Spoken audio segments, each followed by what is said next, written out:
Good evening, everybody. Welcome to Race Rivals, Race Chat. Clinton, Geoffrey, and Adam here as usual. We're going to spend an hour talking about what's been going on in the racing world. Some sad news, obviously, today with the news of Jukasa. We'll talk about that. Feel free to share your memories, pictures, and anything else you want. Crappy day, Adam. I think it's a news we all thought could have come. We all had hopes for better news. But at the end of the day, they permanently closed Jukasa for the near future, and it looks like forever. Yeah, it certainly looks that way, and I'm sad, Clint, because other people are sad. I've had some fun memories there, whether it was Cayuga, whether it was Jukasa. It was an amazing place, and enjoyed some great times there. I just don't like seeing everyone as disappointed as they are, because a lot of people are heartbroken over it. I think Alex Nagy is among those people. Just darn shame. They'd assembled a really good team there. I mean, things were moving in the right direction, and now they're not. Hopefully, the attention just shifts a little bit to the west, to Delaware Speedway, which I think is in a position to take on a crown jewel type title. I do agree. Sorry, just get my comments up there so I can monitor them. I do agree. A lot of your statements you just said.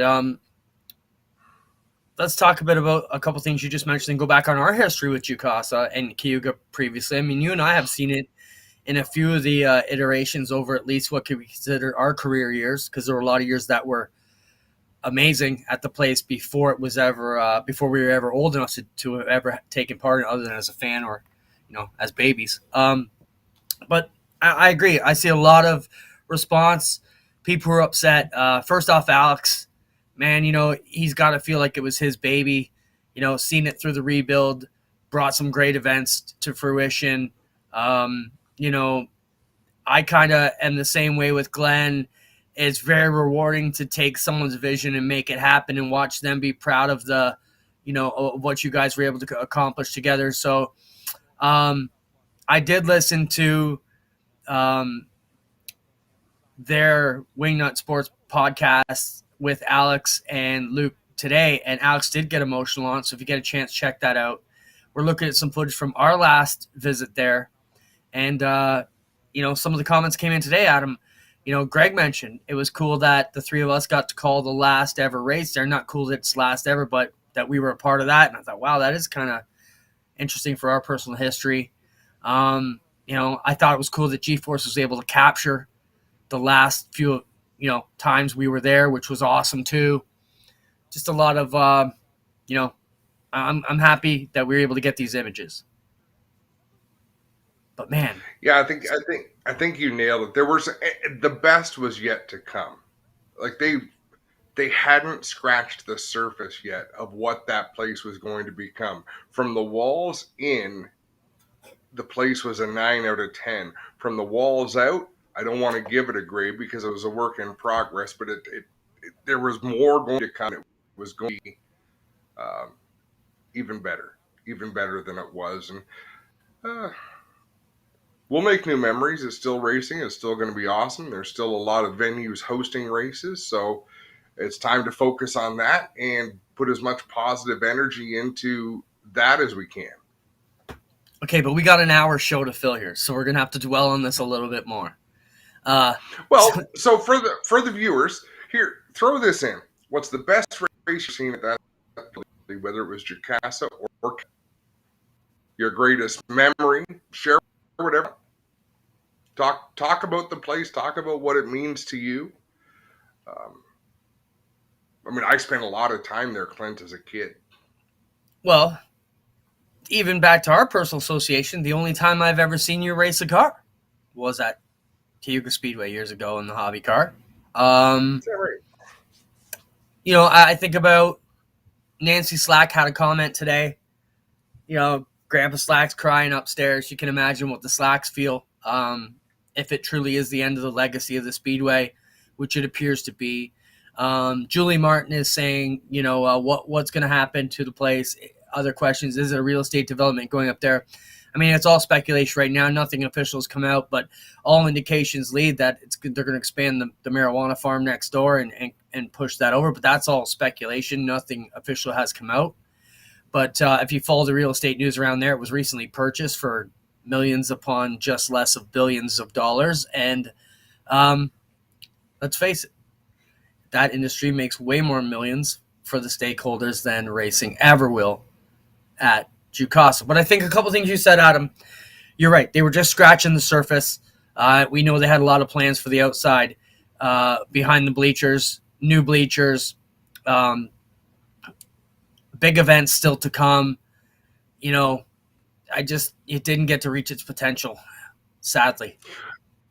And I think, as I say, we're going to see it with Delaware Speedway and with Schweikens Speedway. What those two places are going to do in the next 3 to 4 years, people have a lot to be excited about. You're going to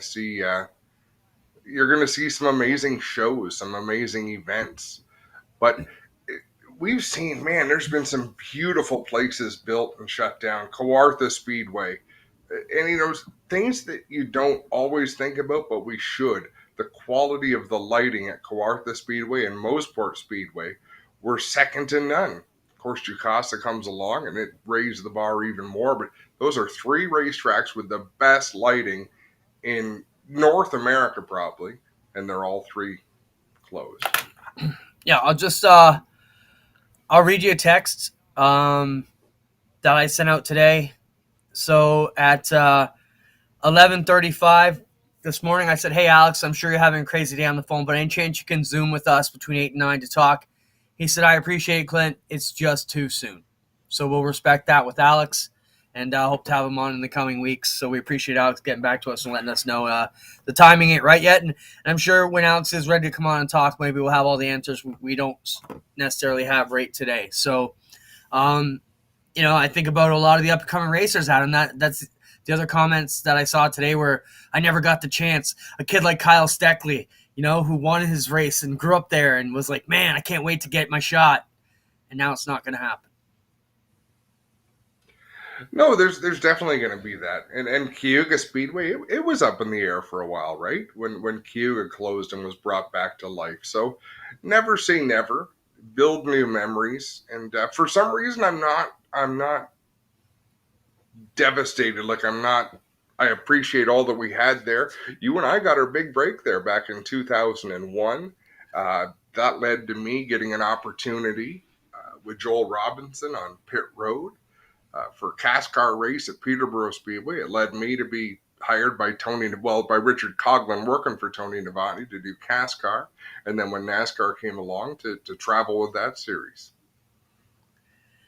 Yeah, we had a lot of good times there. My dad's bluegrass band used to play there back in the day for the McCurley Millen 300s. So I was going there as a musician's kid back in the day. But, yeah, sad to see them go. We'll keep you updated, and feel free to keep chatting about what your best memories are. Happy birthday, Fran. I see it was your birthday, and all the best wishes to one of our super fans, Fran. He says he used to come across bi-weekly and check it out back in the day, and, a lot of big names have raced there over the years. So yeah, amazing venue. So you're watching the comments, Clinton. I've sort of reorganized my room a little bit here, so I'm too far away from my comments to be able to pop them open and scroll through them. So we're counting on you and Spencer. So Dad just came in. For those of you who don't know, I moved my dad back in with me recently, and he come in and I'm like, yeah, I'm on the air, man. What do you want? Like, that's not allowed in this house to disturb me when I'm on the air. And he came up and just brought me this cool picture. So my dad's 71 years old, says this is his first ever win at Cayuga back in the day. And that would That's be awesome. A Morris Minor mini stock, I guess. Since your dad's at home now, why does he not play us in and out of this show? He might one of these days. Put the old man to work. Yeah, is he earning his keep at least? Well, he's paying attention tonight. He never watches our show, so he must be knowing what we're talking about. So, well, he and I have that in common. No, it's because I bought him tacos, so you guys have that in common. When I want you to pay attention, I bring you food, and then I can get the attention span. We're fattening him up for Christmas. I was going to compliment you. You put so much focus in how you look Like you got your G-Force shirt, your G-Force hat, your headphones are on proper, the strings hanging off your, like I looked down at my shirt to make sure there was no dinner still on it, and I checked my teeth to make sure there was no lettuce in it. That's it. I'm ready. I'm camera ready, baby. I will admit I changed my hoodie and my hat before we come on the air, so it is not messed up. But yeah, so a tough break. I'm sure this Jukasa debate and discussion will go on for a while. Keep sharing it in social. Keep discussing it. I think some of the cool stuff to come in. We've seen some great pictures, some great memories come in, and like you said, Adam, let's celebrate the good times and not dwell on the bad times. And I'll tell you, there's been some great things. The Canada Day shootout was an amazing motorsports experience to me. The number of campers that were there, the amount of hype for that show, the amount of excitement, everything except for the amount of money that was made by the promoters was phenomenal that weekend. Yeah, I still to this day I think it was the biggest event in Canadian oval track history. 25,000-ish people were there. So yeah, I don't see how it could not be, but someone chime in if we're mistaken. And what we're referring to is the first Canada Day shootout many years ago, and it was they brought in the 6 NASCAR guys, and Adam and I got called in to do the pit reporting, and lots of great stuff there. Keep the memories coming, folks. Let's move on. Adam, we got a lot to cover here in this show. We got some other videos coming up, but send out regards to everybody in the Jukasa world. ODCC tire update, Adam. We lit the world on fire here last Tuesday when we announced that they were trying to phase out the American Racer tire potentially and figure out where we were going to go with the Ontario Dirt Competition Committee for street stock tires. That lit a fire under lots of comments. We got lots of feedback. And last week we had a meeting with the promoters, and we have agreed to hold off the tire rule for another year. So 2022 will be the same tire rules we've had in the past, but we need to get to a certain point where we've all agreed that we're looking for one tire manufacturer and one tire compound as the ultimate goal to get to. So getting there is the hard part. Having said that, go through the pits at any of the dual and the dirt races and see how many trailers are equipped with American Racer tires and Hoosier tires for their Thunder stocks. And we'll point out in a friendly way, you're full of shit. You're full of shit. You're full of shit. This is not a matter of convenience. It's a matter of choice. It's a matter of I'm smarter than that person. I want to have that selection on my trailer. So there's some convenience there for sure, but mostly just, and I don't mean to disrespect any of the racers. It's just promoters. There was reasons for it, but there was financial gain to be had. Not a lot, but it was financial gain. Sometimes you just got to rip the Band-Aid off and do it. Yeah, I think the issue we've got is there's a couple of factions. Some of the tracks were mostly Hoosier, like at Oshweek, I think we're 65 to 70% American Racer. You're going to put a lot of hard done by racers that are going to have to go out in these times when everything's hard to come by, hard to run up it's hard to run up the expense on these guys. And a lot of Oshweekend teams, Adam, you were out there and saw, we had maybe 5 guys that went around and tried the other tracks. The majority of the Oshweekend teams have sat out for 2 years, at least 2/3 of them in both the main stock and street stock. So you do have a lot of guys where 8 races aren't going to be enough to burn off. They've got brand new tires from the last couple of years. I think those are valid arguments for some of the Oshweekend guys. But to say it's going to be a Hoosier monopoly is not. So I can update you on a couple things. Inside business. We have spoken to Adam Lockwood at Grisdale. They will be putting in a proposal to see if their American Racer side can match what the Hoosier is, and the tracks will then make the decision as to what is the best plan. Now, Mike Lazinga asked why only one compound. Well, it's simple. You want to get the cost down, you get it to one part number, one SKU, and one selection. If you have 2 selections, some of the lower budget teams are never going to be able to buy both sets of tires for the night. And I think Dave Bailey was the big eye opener for me at his 100th lap. And we talked about this on last week's show when he said, I I asked Lucas, do you want to run the Hoosiers and the American Racers? That's telling me they need 4 of everything. Whereas a low-budget team should be able to roll in with the 4 tires on their car and 1 spare and at least get through the night if, all goes well. So if all goes well. Yep. But the idea, the tracks have unanimously agreed to be on 1 tire, 1 compound for the start of 2023. So we're endeavoring to figure out what that plan may be. Again, some inside business. I don't think the money the tracks have been offered is worth the headache it's going to cause me as the promoter of Ush Weekend. But that's from the Ush Weekend side because we have a lot of guys on the other side. So same thing. If we went to an American racer, you're going to see the guys at Brighton are going to be pissed because they've been fed Hoosiers their whole time. So it's something that still needs to be sorted out, Adam. But I think taking a moratorium on the rule is going to stick to our original goal to keep these rules exactly as they were through 2022, which we have 1 more year on the rules. So no major change from any street stock rules. Another update I do have for you, though. We did bring Henry in from Southern Ontario Motor Speedway on the call. He said he was going to open up the rules and do their own thing. So it looks like we're back to 4 tracks with the ODCC being Merrittville, Humberstone, Brighton, and Ush Weekend. And we wish Henry the best. He did say he would allow the ODCC cars still to come there, but he wanted to, quote, open things up more. So good luck to you, Henry. I think that's about it from the ODCC. Anything else you want to discuss from the ODCC, Adam? Nope. While we're on this, new staff at Southern Ontario Motor Speedway, we're told that Craig Smolders is going to be the new promoter, manager / in charge down there. So we wish him the best in trying to get the speedway up and running down there. And then we also saw notice that Rob Young is going to be announced as the competition director, who will be handling all of the things competition-wise. So good to see Henry stepping up, getting some new people in. I mean, he had Blake in there. He had Ron Garanted for a while. It's kind of been of sort of a substitute crew, but hopefully these new guys can give them the foundation they need to build on the beauty that the place has become so far, Adam. Yeah, I mean, the facility looks great. It's got tons of potential. Hopefully the grass grows over the offseason. Hopefully something grows in the dirt that's not on the racetrack just to keep some of the dust down and those sort of things. And Henry's talking about doing a pavement track in the infield, Adam. Like a 1/4-mile pavement track. They can run Legends cars and quarter midgets and stuff. I think that's would be a great idea if it can work out. I don't know how you keep the dirt off that, or maybe a big wall, but hey, if it can work, I love the idea. I think it'd be awesome. You've got to look at what happened at Volusia Speedway in Florida.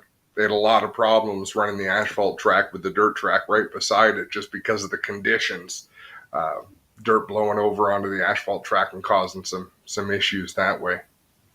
Yeah, I can't imagine it wouldn't be a problem to be even with the runoff running down into it. But I don't know. I don't have to fix those problems. We'll watch how they turn out, but good luck to them down there. And we definitely want the best for them. It's a great spot. So we'll see how that comes down for Henry and his crew down there. Along those lines, John Carley to manage Sabal. Adam, this is something we'll turn over to you. You're a lot closer to John Carley. He, manages Connor's race team for you, or however that relationship is officially on paper. But you're close. You've been friends with John for a while. What do you know from this? We should have got John on tonight. We'll have to get him on next week. I had talked to John. He's available to us. I just thought with all that's going on, we got wind of the Jukasa announcement coming. I just kind of figured that would be the focus. So we will definitely get John on. We'll let him get a week or 2 under his belt. But good for him. He knows the sport. He's been around it for a long time. Knows the lay of the land up there at Sabal Beach. So, no, I think it's exciting for him. And he brings some fresh energy, fresh blood. Well, he's been there for a long time too, right? Like you say, he knows the lay of the land. He's been associated with that place for quite a while. And you've also got, with Jeff Cassidy buying in with Paul Gressel, you've got some fresh energy with the ownership group there. So hopefully they'll do some great things. Sabal Speedway, it's a destination, right? It's a different, you can run it differently than you run any place else. So even not everyone who's a traditional racing fan has embraced what do they call their classes? The Unlimited 8s and but you know what? If it works for them, it puts cars on the racetrack and lets them bring in fans and sell hot dogs, then why not do it? So do things differently. I'm all for doing things differently. All right, we're going to move from here. let's get into some the Brian's Racing auction, Adam. So we've got that coming up shortly. We say shortly, still a couple months away, but it's going to fly by before you know it. More items have continued to come in. What can you tell us about progress there on the Brian's auction? Yeah, we've got some exciting stuff on the go. Leaf Racewear, of course, stepped up. Epic Racewear has stepped up to put some product in. Had some productive conversations with different people. So was Joel Lillicrop from Brian's auction. I don't know what we're ready to announce just yet tonight, Clinton, but there's a lot of moving parts, that's for sure. All right. So if you have items to get involved in the Brian's auction, make sure you email Joel at briansfarm.com. And there it is on the screen, Joel at briansfarm.com. So anything you got that you may want to sell that's still in good condition and is ready to race, no junk. But if you got something that you want to get out there, old stock, anything you need to get off your shelves, give Joel a call. He'll let you know if it's something you can get in there. And we expect this to be an annual deal that turns into something really cool. So stay tuned with that, and we'll see how that one goes. Burger Barn video of the week. Adam, want to remind everybody, Burger Barn is open. Make sure you get down there and check it out. Some of the best food around. I think we're due for a visit to the Burger Barn. What do you think? It's been a while. For sure. We're actually going to have a team party there in the next little while. I'm just waiting for some shirts to get done so we can give them to our crew guys and thank them for all the times that they rebuilt Connor's car this summer. Yeah, they worked hard. Oh, I thought I lost something there. Okay, so this is going to our Burger Barn medley. Let's check it out. We got a few things to go over now. First off, someone was asking, what kind of radius rods is Stuart Friesen running? Check out this video. He hits the Euclid tire right here. And normally that would destroy a front end, and it's still together. And That's he pretty continued impressive. on. Yeah, it was like, wow, man, what a hit that took. Play that one again, Spencer, if you can. Like, bam! What a shot. So that's one video. That is pretty impressive. Then, only he wasn't all lucky in Louisiana. No, a day or so later, this happens. You got to show it from the start, though, and he's coming down the front straight and just gets rocked. Do we not have a better view of that? I thought we did. But wow, what a shot there, Adam. Like, there it is. The right rear comes off or breaks, and play that again, Spencer. Wow, that is last the final landing. Yeah, the final landing looks like it would have hurt. So yeah, there you can see the rear tire comes off. Hold it at the end there, Spence, if you can. And yeah, right rear's gone from the car, and that's the worst spot for those cars to just break, man. They just snap right over. So, hey, I was watching the San Francisco 49ers. Am I the only one that thinks that Stuart Friesen and Jimmy Garoppolo were separated at birth? That was a hot topic at T-Max Bar and Grill 2 years ago when Garoppolo was in the Super Bowl. Everybody was going on and on about it. Yeah, I do see the resemblance a little bit there. Yeah, big time. All right, and then there was one. Do we have the other spectacular video from Louisiana? Yes, I believe we do. So let's check that one out now. This is Tyler's series. And it looks like the throttle sticks at him. Crazy.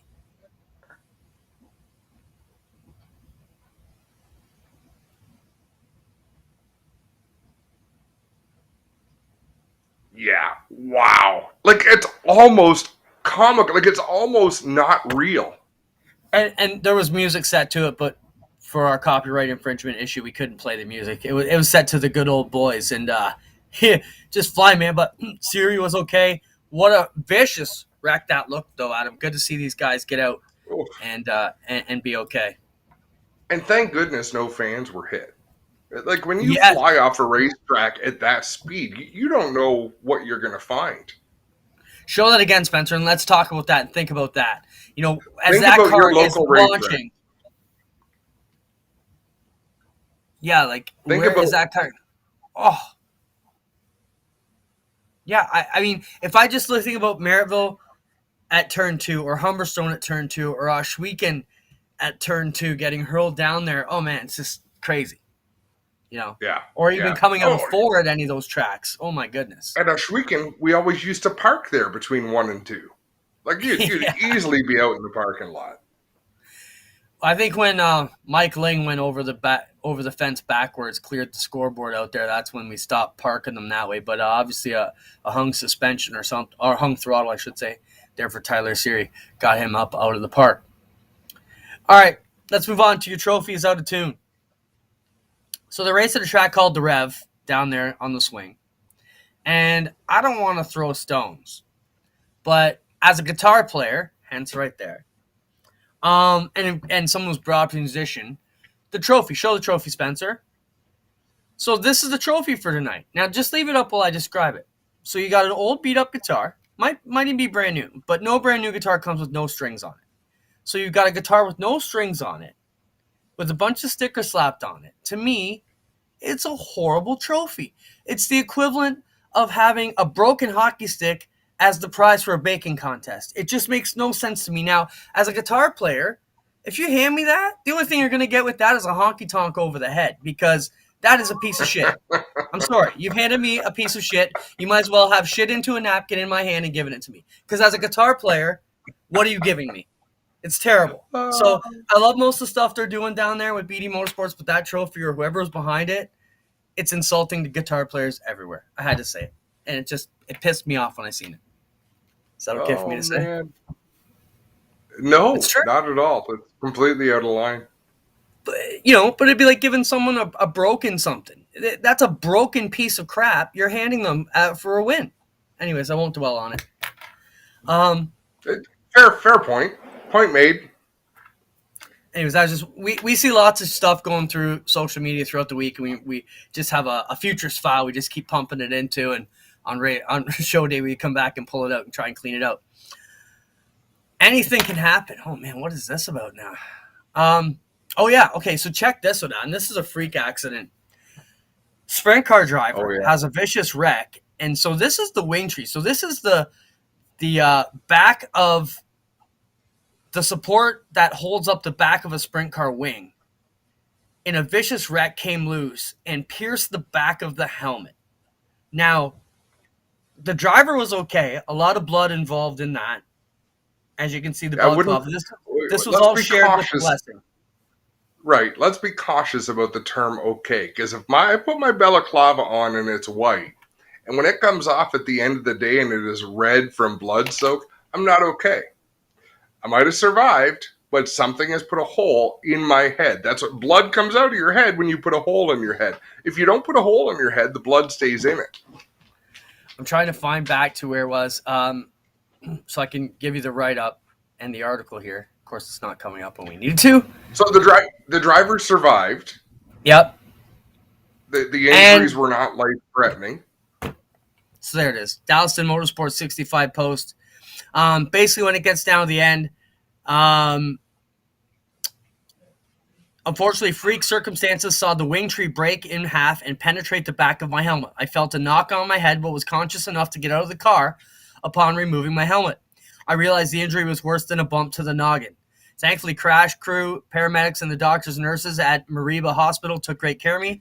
I had head scans, spinal checks, etc., but looks to be very lucky. A bump and laceration to my head, a few stitches and some painkillers, and we are right as rain. Sprint car racers have big balls. Proven right there. No, yeah, that's for sure. Go ahead. I saw people talking about the money they spend on helmets and how they're glad they're safer.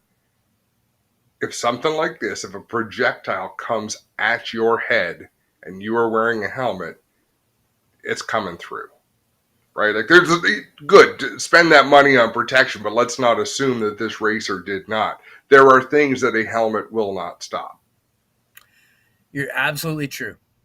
And I make the comment, and sometimes it's cynical, but I make the comment about how fortunate we are in our world of racing that tragedy has not struck more often. That's the sort of thing that will bring tragedy, right? The freak type of accident that there's really no preparing for.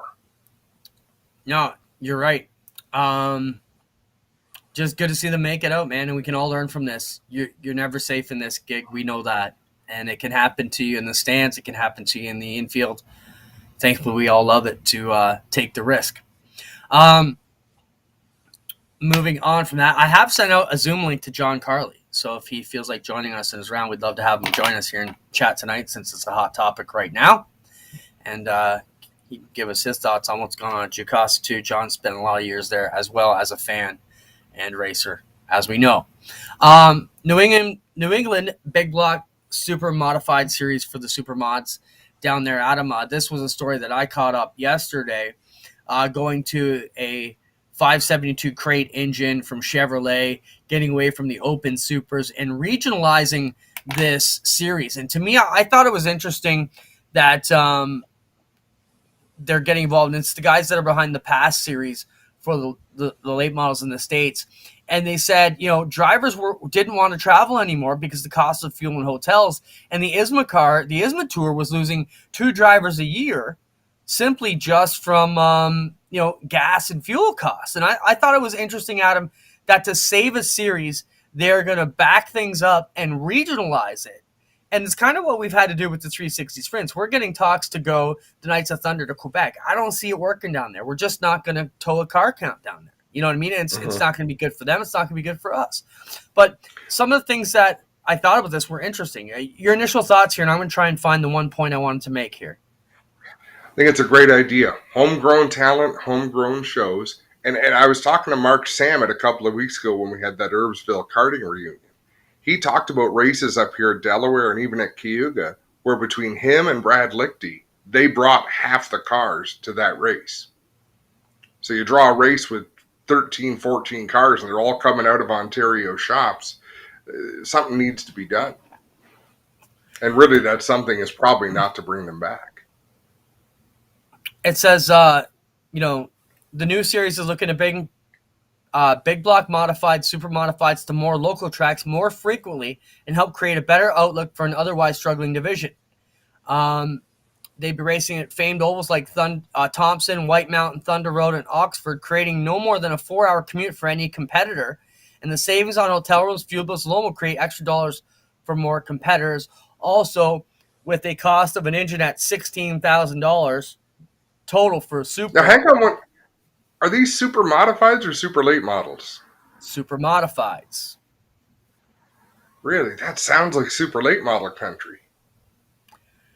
Well, I mean, I think these are all ISMA area too, right? A little bit. I mean, ISMA's more Star, Sandusky, Lee. They would go to Kalamazoo, Toledo. So here's the Coles notes. Oswego, Lancaster. The formation of the New England Big Block Super Modified Series, an organization to help save the high horsepower, lightweight methanol-fueled speed machines. Big Block Modifieds have always been a fan favorite division, and I think they're talking obviously super modifieds. But car counts have been less than stellar lately. And it says ISMA is losing 2 cars a year, and one of the biggest reasons in travel. So they're going to try and regionalize it. Interesting thoughts. Obviously, it'd be nice if they could play with the other super modified tours around and figure out how to integrate this crate motor with the others. But yeah, I don't know. It probably won't. That'll create such a divide that I don't see how you marry those together. But while we're on super modifieds, big hats off to Oswego Speedway for bringing back the Port City weekend. It's either Memorial Day weekend or Victoria Day weekend. I can't remember which, but it was always just the coolest weekend to really kickstart a season. 75 laps. Back then it was 75 laps for super modified, 75 laps for modified. So you'd be watching, the Bodines and Greg Sachs and Richie Evans and modifieds, and of course Eddie Bellinger and Steve Joya and Warren Conium and the gang, and the super modifieds. Just a great way to start the season. Yeah, it'd be the 71st season opener, Port City 150 at Oswego, Saturday, May 28th, 2022. Adam, and I got in some great message threads last night late when I was reading up on the supers, and a lot of discussions from the big block super modified or big block modified dirt world, and saying it's big block modified dirt territory. The comparison to why the supers have not taken off where the big blocks have, because the money should be the same and there should be a lot more frequency. Some great insight from guys like Zach Albertine, was jumping in there. And the one thing that was brought up, and I think it's brilliant, is why don't someone get behind and take that Oswego divisions on the road to some of the other pavement tracks in New York and get them some more eyes on them, some more people care about the division. Why don't you run the Indy 500 at Milwaukee? You're talking about one race versus a whole season in series. Oswego Speedway is Oswego Speedway. It's the home of the supers. It's the Steel Palace. You're going to tow down the road to Lancaster Speedway and call it Oswego? No, it is Oswego. It's Oswego Speedway. They try different things. Yeah, and what are they doing? They're dying on the vine, man. When this generation of Oswego fans die, it's over. Things are coming. Things are on the upswing for Oswego Speedway. 1-2 cars a year is not the upswing. You're still dying. They're putting on solid shows. They're adding divisions, so you're building feeder divisions. What hurt Oswego Speedway over the years, think about this. It was a super modified track until about 20 years ago. So your Saturday show consisted of super modifieds and a long intermission. And your point is time is changing, which is exactly what my point is. It's time to change and expand a little bit more and broaden your horizon. So where are you going to go? Nobody cares. A bunch of drivers from Oswego and Fulton. A bunch of drivers from Oswego and Fulton go down to Lancaster. Nobody cares. They want to see their Western New York stars that they used to see on a weekly basis. People would go to watch ISMA because it was special. Listen, a bad idea is a bad idea. And you're full of them. Let's bring on our new guest, John Carley. John, welcome to the program. You're the perfect referee between the two of us. You've had to take a lot more of Adam's shit this year than I have, and you've even adopted his kid, so you're a bigger saint than I'll ever be because Connor eats too much to hang around my pit. So, I'm not getting in between you two. No way. Couldn't pay me enough. Not going to happen. Hey, John, do you want to bring the Oswego Super Modifieds to Sabal Speedway? Clint says it'll be a great idea. Hell yeah, he does. No. I do agree with that. The Steel Palace is a Steel Palace for a reason. But I also, I'm going to go on the fence. I also agree with Clinton. 1 or 2 cars a year doesn't build the club up. It's unfortunately, my dad was, not unfortunately my dad was, but my dad was a super modified fan, and we would go down to the Steel Palace, but that's the age of the fan that follows the super modifieds. There's not anybody under 35 years old isn't following the super modifieds. Okay, let me just jump in here and give you one point. I don't want to argue with you because you guys are both older and smarter than me. So Adam's like, what? You're way older than me. Adam, and better looking. Okay. He's got darker hair. I'll give you that. I'm all white now. Yes, mine is. Just let me ask you a question, Adam, since you're all about the quizzes. In the crate sprint world, would we have 70 cars if we were still exclusively at Oswego Speedway? Yes. No freaking way. Yeah. Count the people you've added, Clinton. You got people coming from all over the place now. And I think you're going to be able to give them an option instead of just penning them in at one place. But we'll fight about that next week. Let's talk about your new deal, John. Yeah, it's exciting. Let's go to Sabal. Let's talk Sabal. Well, let's stop. Let's start with the Canadian Vintage Modifieds to clear that up. I'm not going anywhere. My cars I have 2 hobby cars, and they'll still race with the young drivers, Vintage Modifieds. And unfortunately, I won't be there because I'll be up at the Sabal Beach because I took a job as a general manager up there. So I'll still be the president of the club. All the presidential stuff gets done in the off season. Once the green flag drops, it's running the weekly show, and the committee's 100% capable of doing that. So are the drivers. We have 6 to 8 more cars coming out next year, so our car count should increase rather substantially. But I will be up at Sabal Beach trying to bring Sabal Beach back to full car counts and full stands after COVID. John, let's stick with the vintage cars for a minute because, you have put a lot of effort in the past 24 months, let's say, to really make that club, have a good footprint again and feel like they were well taken care of and had somebody pulling that train down the track. Have you gotten as far down the tracks as you wanted to? No, we have 33 registered cars that have paid for memberships. Some of them are in different states of being rebuilt. Some of them have been rebuilding for 2 years. Somebody made the comment halfway through last year, and you have cars that are capable of being on the track but aren't coming out for whatever the reason. But whoever it was, I can't remember who it was that said it to me, but they made the comment that for the life of them, they don't understand why you would join an organization or a club and then not support the club that you are paying money to be part of. So, you come to the track without your race car. That doesn't make any sense to me.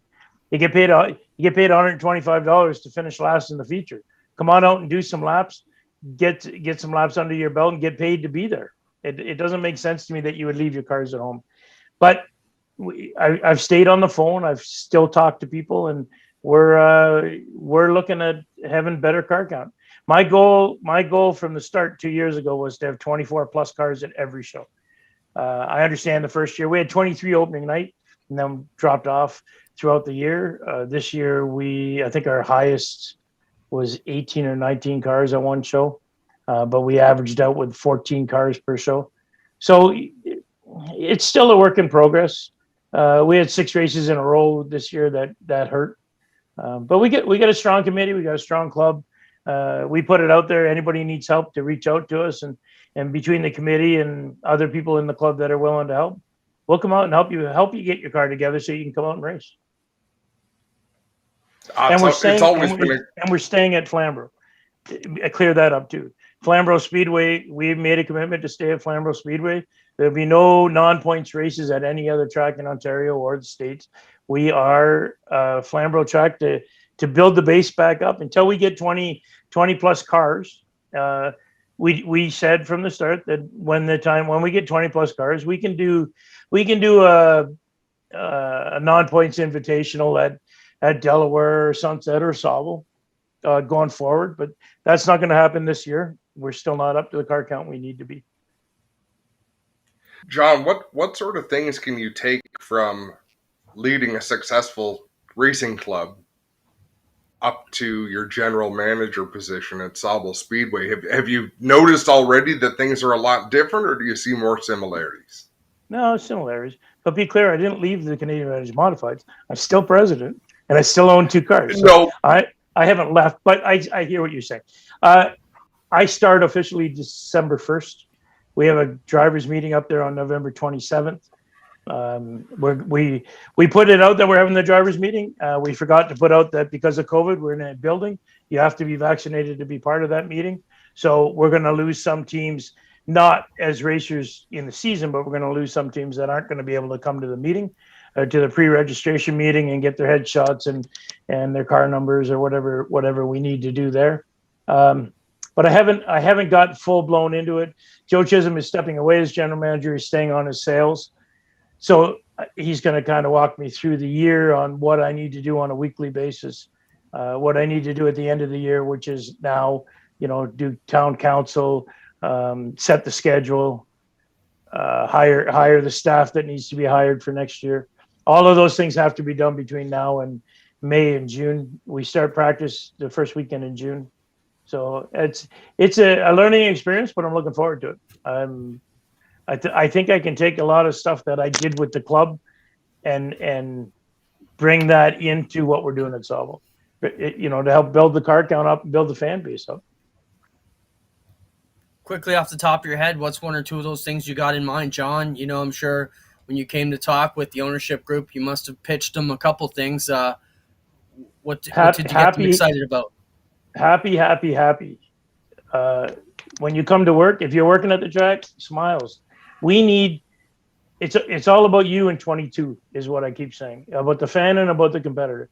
If you come to Sabal Speedway to camp, to race, to watch the races, we want your experience to be a pleasant experience. We want you to walk away from there going, I'm looking forward to coming back. I like the way I was treated. I like the program.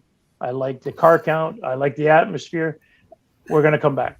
And if we can keep coming back, if we can keep fans coming back and bringing their friends, just the same as you do the same as Flamborough does. If you can get more people coming every week, then that's a good thing. Clint, I want to know what you were laughing at. Clint, you've got a big smile on your face. I heard him laughing, and kind of made me stop for a second. I think, what did I just say? No, I think I'm laughing because you're absolutely right, John. I'm laughing because I was like, shit, you in 22, that's brilliant. Why didn't I think of that? That's great. That's a great way to have it. And you're so right. Well, you can use it. You can use it too. Like it is. It should be all the tracks. It's about you. It's the fans and the competitors. It's about bringing people back to the track. The other reason is because I had a run-in with a few track officials this summer. On your track? No, on our travels working for G-Force. You were a dick. No, I wasn't, Adam. They were dick. And you know what? And the reason I would say it, I'm sorry, buddy, but when I walk by you 300 times already with carrying shit, you know where I'm going. You don't need to stop me and look at my crap every day, but that's a fight. I agree. Day. No, I agree with that comment. And if the guy, he was just on a power trip and didn't realize what we were trying to do. So I apologize after, but I did lose my cool once. But so your comment, go to Dale Jr. I don't do a lot about NASCAR stuff, but Dale Jr.'s his download. That was one of his comments just recently. He was trying to cross a track as an announcer, and the security guard puffed up his chest and says, "Where's your ID?" He goes, I've never in my career said, "Don't you know who I am?" But all the fans around were getting selfies with him, and they were all saying, "Don't you know who that is?" And he made him dig out his credentials. But when you're going back and forth, going through the gate, like you with back and forth unloading stuff, there is no reason to stop you every time. There's no reason to stop you at all. They stop you the first time, that's it. Well, my argument was it wasn't just me. It was Pete Shepard, the third's right beside me. They're starting hot laps in 10 minutes, and we're going through the gate, and the guy just walked away, and he wouldn't even talk to us. So I opened up the gate, and I let Pete in the gate. He didn't like it, but I said, hey, you don't know who he is. He's got to be in there. So either way. I'm going to make an old-school button campaign. Clinton, you're going to have to wait another year because it's going to be grumpy like me in 23. And it's just going to be a picture of Clint's miserable face, his game day face. You're right.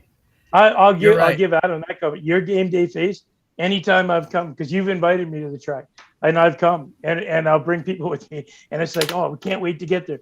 And then you come by, and it's like, your tickets are over there, almost like, screw you, I'm out of here. And whoever I'm with goes, did you piss him off? I said, no, he gave me the ticket. He invited me as a guest. He gave me tickets. I don't know why he didn't stop and smile and say hi. But it's the day of the race. You got stuff to do. Well, and look, he's smiling now. He got his teeth now. So yeah, I got nice teeth now, so I'll smile. That was a lot to do with it. I didn't like, so I just walk around looking pissed off. But I do have a game face, so I will apologize to the entire racing world right now. If I've ever seemed like a dick to you on race day, I'm really happy on the inside. You guys will know I'm laughing, but I am intense. I do get frustrated with Adam sometimes, but for the most part, for the outsiders, we're pleasant, John. So you need to shake me out of that if I'm in that funk one day and say, hey, smile, buddy, we're at the races. And I'm like, you're right. Adam told me if I ever got to phone you, and I've phoned you a few times, but he says, if you're going to phone Clinton, you got to wait till after 10:30. 11 o'clock's better, but after 10:30. Because he's up all night long doing stuff online and all the rest of it. Don't phone him at 9 a.m. And then I phone you, 11 o'clock. And it's like pulling teeth. Are you in a bad mood? Nope, I'm in a great mood. I love it. You don't sound God like can stay. I read them in the chat. Don't break up the fight, John. He's not breaking up. He's piling on Adam's side. I'll pile the other way in a minute. The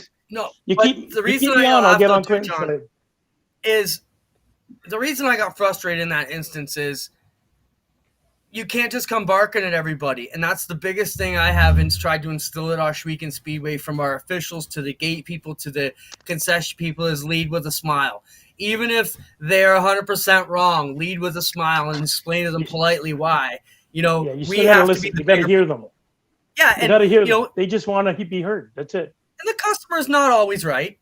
They're not always right. They like to think they're always right, but there are times when they're wrong. You got to treat them like they're right. But on the inside, Hey, smile, lead with a smile. They may break you down to an argument. It happens, but start being happy, right? And that's a great attitude, John. Well, you're not going to get people to Here's come the back key. to your event if every time they come, because there are people that like to argue. They're going to come to the track. They're going to argue about anything. But if every time they come, you engage that argument, they get to a point where, I don't want to go there because all I do is fight. I think everybody that comes to the races enjoy being at the races. We lost another track today, so we need to enjoy being at the tracks that we have left and keep filling the seats up. Yeah, I'm happy. I just don't look it. John, let's talk about improvements up at Sabal. I saw some loads being taken into the pits today as part of the social media, and things are going on. What can you tell us about improvements to the facilities? We're changing how we cook the burgers, where we cook the burgers. With the concession in the grandstand side is getting overhauled to try and increase the speed, cut down on the lineups, making changes in the pit area, adding some more pads, looking at putting some trailers, some sea cans in that teams can rent through the course of the year so they can leave their cars in a secure spot and not have to tow them back to Kitchener, Cambridge, Guelph, Georgetown, wherever. There's a lot of teams that tow from 2 hours or more away. So if they don't have to tow, they can leave them at the track. There's a couple of things that we're making changes on. We're closing in the back of the grandstand to try and knock down the noise that's heading over by the highway and getting complained about. Just a few things are changing, but like I say, this is my first year, so I have a list of 30 different things that I want to start working on. But I can't just walk in there and say, okay, this is what I want to do. I gotta work my way in and feel out what's expected of me, and then I can move forward. But I mean, we want the show to move along like yours. Sorry, Adam. We want the show using your, if the show starts at 7:00, we want out of there by 10. We want the fans to enjoy the show that we put on, but get back to their campground, have their fire, do whatever they want to do. Those are the things. Everything that I want to start with is fan experience, keeping the fans happy and coming back, getting out of there at a reasonable hour. We're going to freshen up the bar area where Joe used to have that bar area. And I don't know if you remember, behind the turn 4 grandstands, there was a little area out back that was for the bar. But now the whole grandstand's licensed. You can buy a beer and go sit in the stands, or you can tell me that you need a runner because you're going to drink enough beer that we're going to have somebody keep bringing it to you.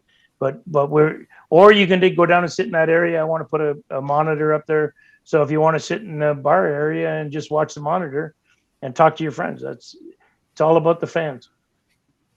Awesome. That sounds exciting, John. We're going to have you back on throughout the winter, maybe once a month. Give updates on what you've crossed off your list and what you've accomplished. But I know you're going to do a great job, and I'm excited for you. Well, we're bringing Snowcross up January 7th, 8th, and 9th. Snowcross is going to be at the beach. You're all welcome to come up, buy your tickets, sit in the grandstand, dress warm.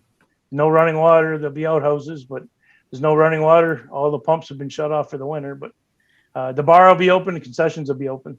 So anybody that wants to come up in the wintertime, come on up, have some fun. There won't be any camping because it's too cold. But I'm looking forward to it. I'm looking forward to being part of the whole thing. I'm looking forward to Connor running my other car and improving this year.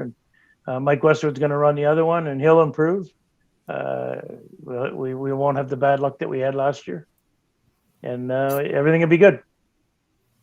Right on, John. Best of luck. We'll follow your story throughout the winter on both accounts. Thank you very much. Have a good We'll talk to you. Thanks, John. Bye-bye.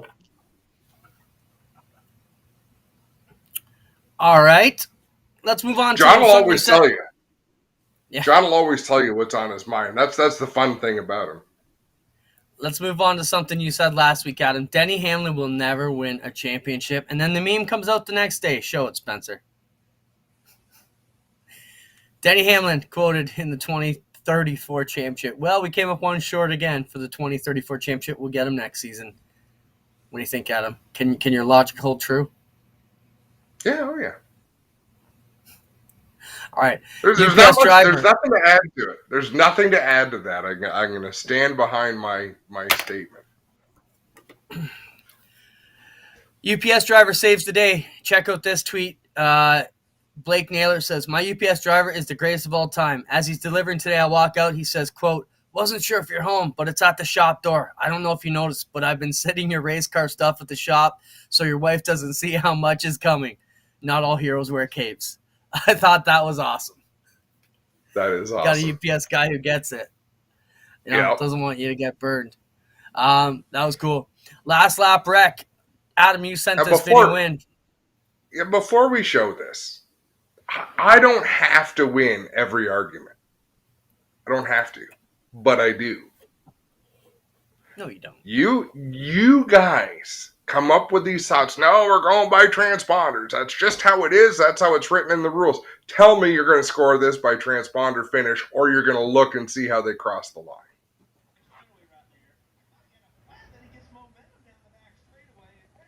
Turn up the audio, Spenny. 3 wide for the race lead. Out of turn number 4, they both slip up. Get into the wall. I thought Nipper was going to slide across the line. Maurice turns the wheels to the left and wins. I think Maurice was in 5th place in turns 3 and 4, and he just won there. I'm still transponder. You're so full of shit. Oh my goodness. No, there's only one car back. There's only one car backwards across the line. Okay, let's Spencer, pause this when the first piece of the leader crosses the start-finish line, please.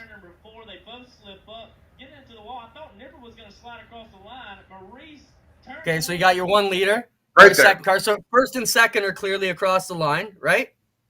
Yeah, inch ahead, Spencer. But we're in agreement, first and second. Okay, third's coming across the blue car there. Depending. Wait a second. No, go back. Depending on where the line is. If your transponder is just above your left rear. Well, I'm saying depends on where your line is. If the lines could be 10 feet before the start-finish line.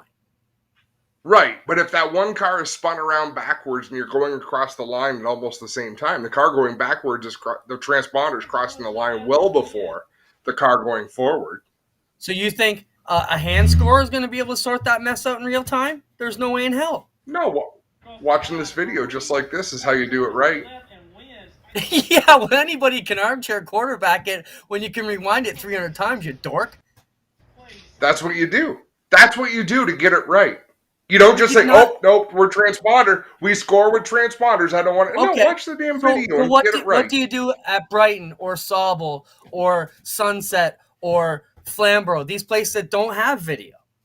They just don't have it. I don't always love the NASCAR rule book, but what it says in terms, I'm about to, using all means available, we will score the finish of the race. Exactly. All means. In most of the instances that I just said, video, the only instances that are available to you are transponders and your eyes. And your eyes are going to fail you every time in that real time. And the transponder is the only hope in hell you got of tangling that mess 30 seconds after it happens. Yeah, so just get it wrong. It's okay. Oh, so that's your verbal equivalent Decker of doesn't even the chessboard because you just got checkmated. Decker doesn't even like your argument. He came over. Wait, what's that? No, hold on. You started this whole bullshit, and you can't just bring the dog in to bail you out. Wag his tail and flip the checkers over. Okay, play it again, Spencer.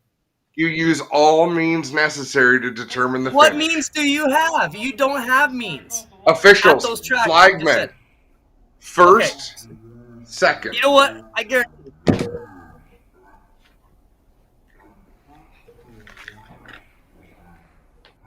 Okay, back it up, because I want to talk about this inch by inch again. Before we close the show, we got 1 more minute to go. Okay, so stop right there, Spencer. Okay, so the first car, you got to pay attention to this, Adam. Are you with me? I think you unplugged your headset on purpose. If he ends the show like this, I'll kill him. All right, I don't care what Adam says. Here's my argument. Let it play, Spencer. Okay, first across, obviously. Oh, we missed it. Can we see it from the start?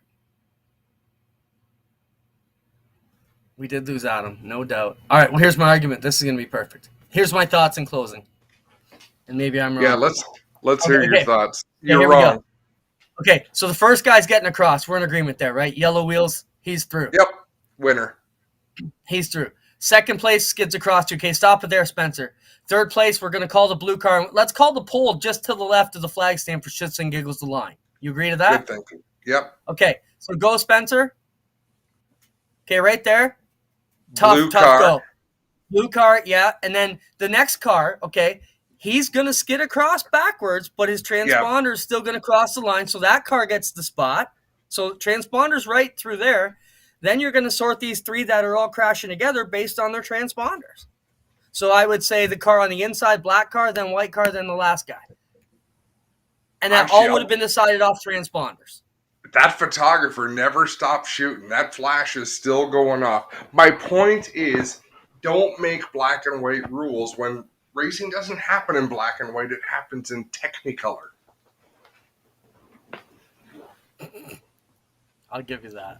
And on that note, we're going to end because it's 9:01.